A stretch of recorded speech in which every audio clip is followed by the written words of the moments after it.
Well, there's like actual intro and music and all. Yeah, so I'm Joe Way. I'm the Director of Learning Environments at the University of Southern California. I can now click, right? I got in trouble for clicking the thingy early, and she took it away from me. So I only got 19 minutes to talk about something that nobody has any idea what it is. So this will be great. Actually, I'm here to talk about the metaverse. Everyone has been hearing about the metaverse. You know that Facebook changed its name to Meta. You see great ads of people wearing goggles and stuff and living in some virtual world, and none of us want to wear goggles, but people are telling you this is the future, and it is, and I'm going to tell you why. But it's beyond that. I also, when asked if I would speak a little bit about the metaverse, I changed it a little bit, and I want to make sure that we're actually talking about the blockchain. So I'll do a little bit of education and a little bit of use case and how we can do this. A little bit about me. So as I said, I'm the Director of Learning Environments at the University of Southern California, Chair of the HETMA Higher Education Technology Management Alliance. Other thing in there, I was, of course, AV Nation AV Professional of the Year a couple years ago, but I also do want to make sure that there's a disclosure out there that I am an admin for a cryptocurrency, so just full disclaimer there. We're going to talk about how that can actually be used a little bit in a real life situation in our AV industry.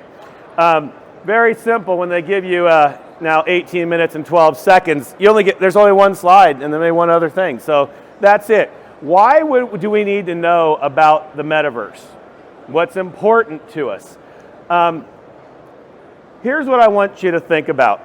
And I want to do a quick poll of who's out there. How many people are actual designers, AV designers? You take line drawings, you do that boring work where you connect box A to connect box B. Got a handful of you out there, okay. How many of you do that and you do it for a company and when it's done, they own it? That's every one of you, right? What if we were in a place where when you did your drawings, it had a digital signature on it? It had a place that you could prove your ownership of your work. What the whole idea of the blockchain is that it is both proof of ownership, and at one time it is both completely transparent, ownership is known, yet at the same time it's actually completely anonymous. It lives. So it lives on its own. And just so people know, the blockchain, as a definition of the blockchain, really is quite simple. It's just a digital ledger. That's it. Okay? We hear all these things, and I've got them up here. You've heard of the augmented and virtual reality. You've heard of NFTs, cryptocurrencies. You know, you probably all bought Dogecoin or Bitcoin or those types of things when they became popular before the market started to crash. But really all it is a digital ledger. It is a decentralized ledger that allows a complete checks and balances, right? So as we were to tell you that something is completely anonymous, what that means is anyone can actually create an account, a wallet, right? We live in a wallet just like you have, you know, your wallet you keep your money in. It just happens to be a multi-character string that becomes the actual ledger. From there, every single transaction that ever happens on that ledger is then attached to it and can never be changed. It allows us to actually see what happened throughout time. So, for example, we all know that if you were to, say, create a song or a painting, if we think about this in normal life, if I were to paint something and I were to sell it, that person now owns it, and they can choose to sell it, or they could make a fake of it, or a fake of it, or a fake of it, and sell the fake of it, and the fake of it, and the fake of it. There'd be no way to know what's authentic.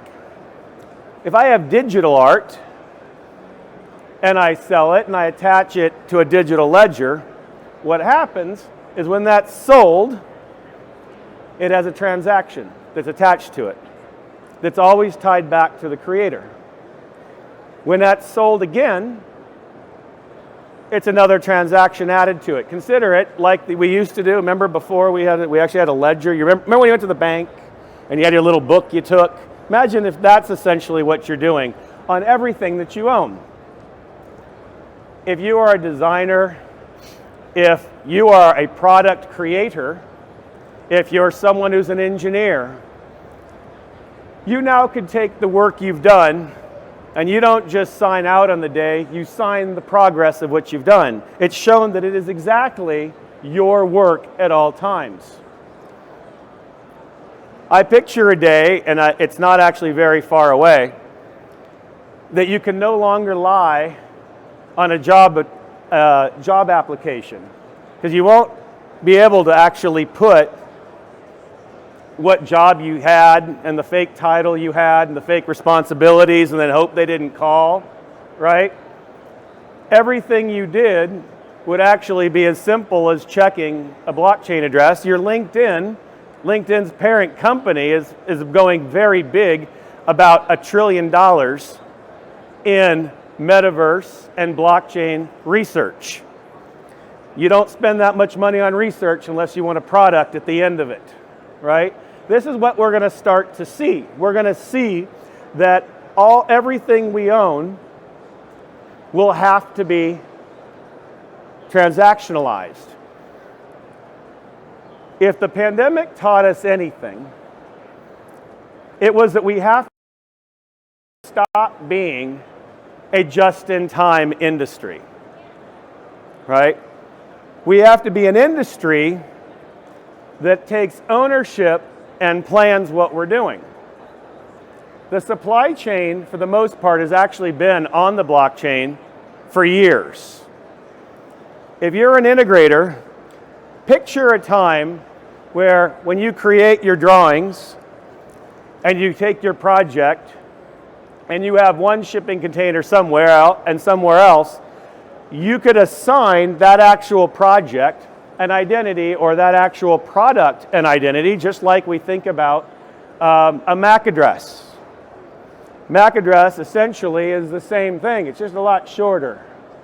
But if it were assigned an actual wallet itself, that product, that thing, you could attach it to your bill of materials, your actual plans, to know which container ship in Long Beach this thing is sitting on, where this other one is sitting, how long logistically it takes for one to get there, and you could actually time all those together. We're already seeing problems in our industry because we don't know whether one device is 40 weeks off or another device is 12 weeks off, and how are we going to line that up? And we don't want to pay for storage, and I guarantee you as an end user, I ain't going to pay for storage. It's your job to line it up at the right time. But what if we could now attach things and we took our project life cycle, and when one thing happened, just like you would see in Microsoft Project, for example, one has a contingency upon another, that anything that happened shot off a blockchain, it shot off another to keep everything in line. This is the way we already are seeing the supply chain industry work. We're actually seeing medical move that direction as well. Everybody has been hearing about NFTs, right? There's a big NFT craze of people and superstars saying, paying millions of dollars for a JPEG. There's millions of dollars that was lost or gained by selling a cryptocurrency because that's the craze. But I'm going to challenge you, if we're thinking about the blockchain in terms of JPEGs and memes, we're probably thinking about it in the wrong way. It is the way we're working into it, but we aren't necessarily going to end up there.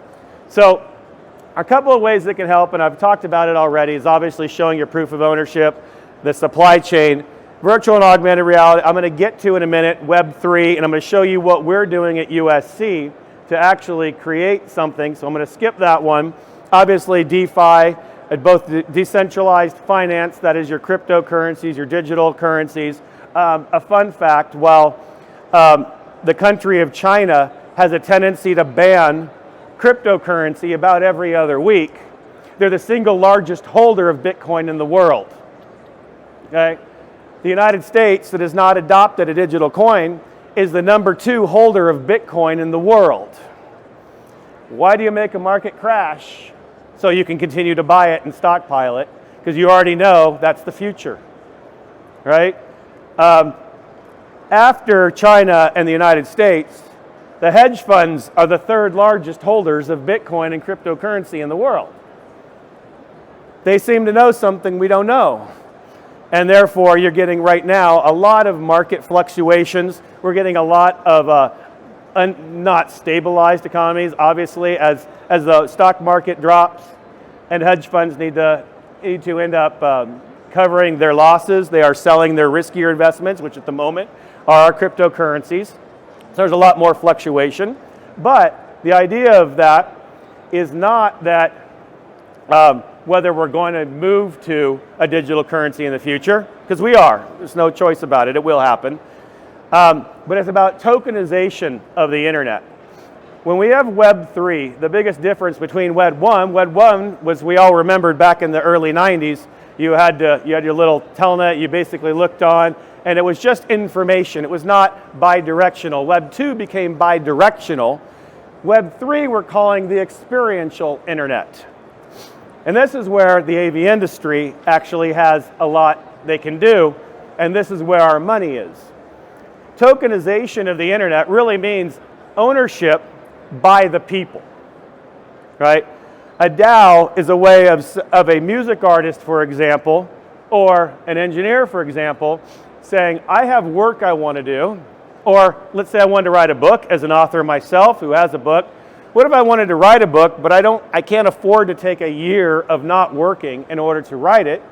I could tokenize it. I could have a DAO, basically a decentralized group of people, consider it Kickstarter for life, who say, I want to participate to that. I'm going to give you money, but I'm always going to be a part owner of it, no matter what happens. Which does not happen on a Kickstarter. You give the money and you say bye-bye and you hope they actually deliver. It's like the vaporware we see all over the floor, right? You hope that it actually happens. Well, in this way, you now have ownership. You become a stock owner of the idea. And then, of course, cybersecurity is huge because everything is fully transparent, and identity protection. Who you are is who you are.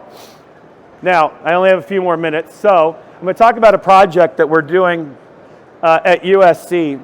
And here's an example. This is a different art gallery in Los Angeles, where they had an NFT art gallery in Los Angeles, where you had artists who could create their digital art. And I took one of our augmented reality NFTs and I posed it with it, right? What we're doing at USC is creating what we're calling our digital creative lab. Picture if this is you're a student, and here's the example I always use. If I were an archaeology student, a philosophy student, which is what I have my degree in, philosophy. So what do you do with a degree in philosophy? You go in the entertainment industry, right?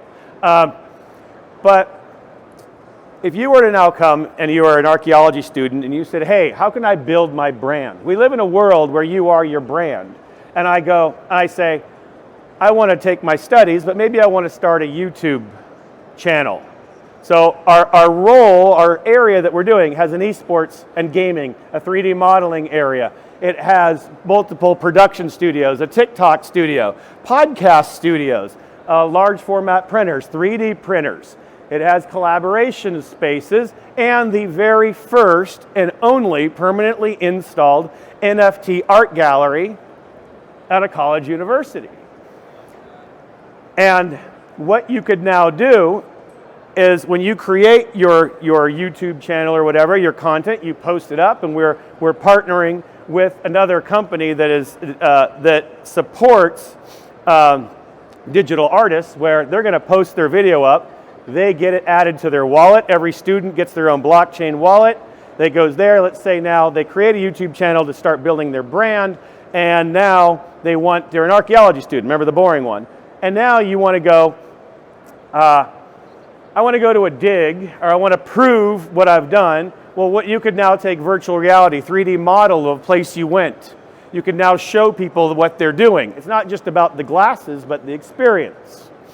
You now, with that, it gets attached to your blockchain address as proof of what you've done. Now when you graduate, that wallet address gets transferred to you. We give you the key to get to it, and that's your resume.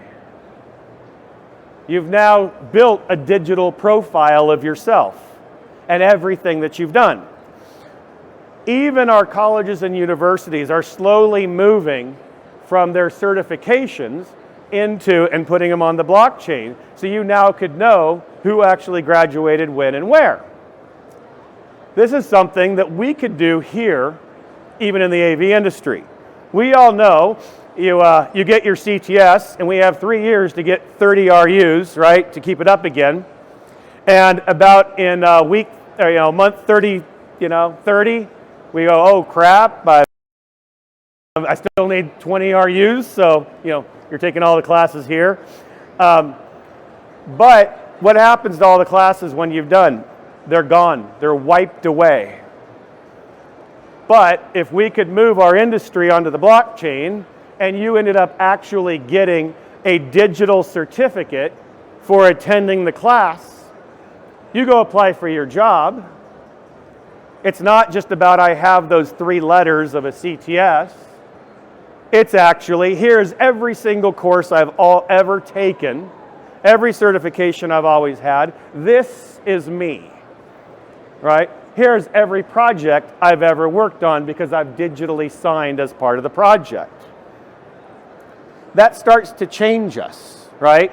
It changes and gives validation to all the certification we already have. What we can do, and for example, ideas like this are NFT galleries. We are spending more money on experiential AV than we are in traditional classroom settings. What we're starting to see, and we can see it on the floor, is how this is the biggest thing you want to sell more LED walls, you want to sell more standard display, you want digital signage is going to take off. Content delivery becomes important because as we are in a digital world, you have to experience it. It's audio. There are some great manufacturers even out here who are doing immersive audio. Well, the beautiful thing about any music creator that puts content on the blockchain, you can carry a lot of data down on that packet.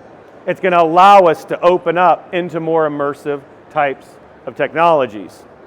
So with that said, and I said that we want to be a certification industry, actually, anyone who attended this today takes that picture. It's going to take you to a form, and if you put a wallet address in there, you will be airdropped the very first NFT digital certification from Infocom. So to prove that you actually were here to learn about it, hopefully, it might be a collector's item one day.